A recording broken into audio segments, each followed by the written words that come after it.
नमस्कार, मी ॲडव्होकेट शेखर रासवळकर आपले माझ्या विधी कक्षामध्ये स्वागत आहे।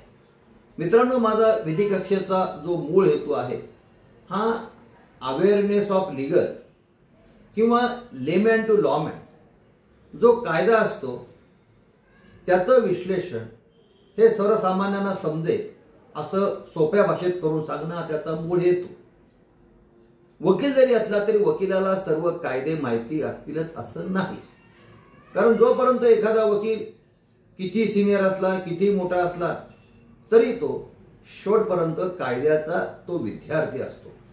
नोबडी इज परफेक्ट, शेवटी त्याला त्या कायदा हा वाचावाच लागतो। आता एक उदाहरण घ्यायचं झालं तर जेव्हा आपण एखादी स्थावर मिळकत म्हणजे उदाहरणार्थ घर, शेती, प्लॉट, इमारत, बंगला जेव्हा आपण विकत घेतो त्यावेळेस ती कायदेशीररित्या आपल्या नावावर होण्यासाठी आपण त्यावर बाजार मूल्यांकनानुसार मार्केट व्हॅल्यूनुसार त्याच्यावरती आपण मुद्रांक ज्याला आपण स्टॅम्प ड्युटी भरतो ती स्टॅम्प ड्युटी भरतो आणि त्याची नोंदणी करतो, तेव्हा आपण त्याचे कायदेशीर मालक होतो। हे सर्वांना माहिती आहे। परंतु ही स्थावर मिळकत जेव्हा एखादी व्यक्ती ऑप्शनमध्ये लिलावामध्ये सर्व कायदेशीर प्रक्रिया पार पाडल्यानंतर जेव्हा विकत घेते त्यावेळेस त्याला विक्रीचं प्रमाणपत्र ज्याला आपण सेल सर्टिफिकेट म्हणतो हे सेल सर्टिफिकेट दिलं जातं आणि ज्यावेळेस त्याला ते विक्रीचं प्रमाणपत्र सेल सर्टिफिकेट त्याच्या नावाने दिलं जातं त्यावेळेस त्याच्यावरती मुद्रांक स्टॅम्प ड्युटी भरणं आवश्यक आहे का, नोंदवणं आवश्यक आहे का, तर कायद्याने नाही। काही लोकांना याची माहिती असेल, काहींना माहिती नसेल। लोकांचा असा समज आहे की त्याच्यावरही स्टॅम्प ड्युटी भरावी लागते, ते नोंदवावं लागतं। अशीच एक केस सर्वोच्च न्यायालयापर्यंत गेलेली आहे। त्या केसचं नाव आहे state of Punjab versus ferrous alloys forging private limited, civil appeal number 12527/2024। ही केस सुप्रीम कोर्टापर्यंत गेली।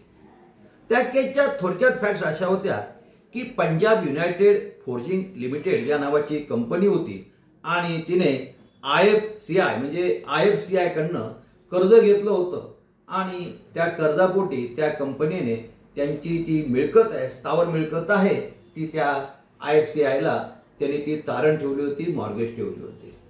नंतर त्या कंपनीचं काय झालं, कंपनीला ते काही कर्ज फेडता आलं नाही, त्याच्यामुळे ती कंपनी जजने ती वाउंडअपची ऑर्डर केली आणि ऑर्डर केल्यानंतर ती मिळकत विक्री करण्याची ऑफिशियल लिक्विडेटरला परवानगी दिली।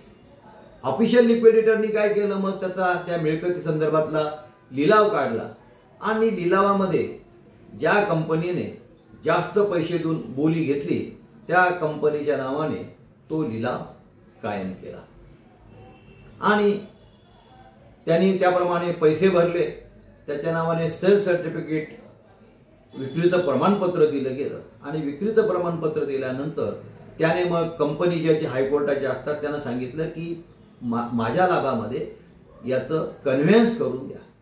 तेव्हा त्यांनी सांगितलं नाही, तुला स्टॅम्प ड्युटी आणि रजिस्ट्रेशन फी भरावी लागेल। त्याप्रमाणे त्यांनी ती स्टॅम्प ड्युटी रजिस्ट्रेशन फी भरली, परंतु त्यानं कंपनी जजने जी ऑर्डर केली होती की will have to pay the stamp duty registration fee on the market value of the property, त्यांनी ती हायकोर्टामध्ये चॅलेंज केली। ती चॅलेंज केल्यानंतर जेव्हा हे हायकोर्टासमोर प्रकरण आलं तेव्हा त्यांनी कायदा बघितला। आता त्यामध्ये त्यांनी महत्वाचे 3 सेक्शन बघितले। एक जो सेक्शन आहे तो जो सेक्शन आहे ऑर्डर आपली जे 21 जो सेक्शन आहे सिव्हिल प्रोसिजर कोडचा त्याच्यामधला त्यांनी तो सेक्शन 2194 जो आहे की 2194 काय, certificate is given to the purchaser.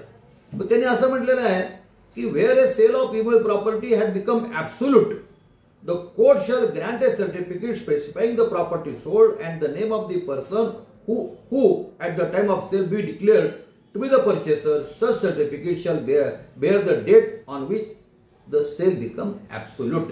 म्हणजे 2194 खाली त्याला ते सेल्फ सर्टिफिकेट दिलं जातं.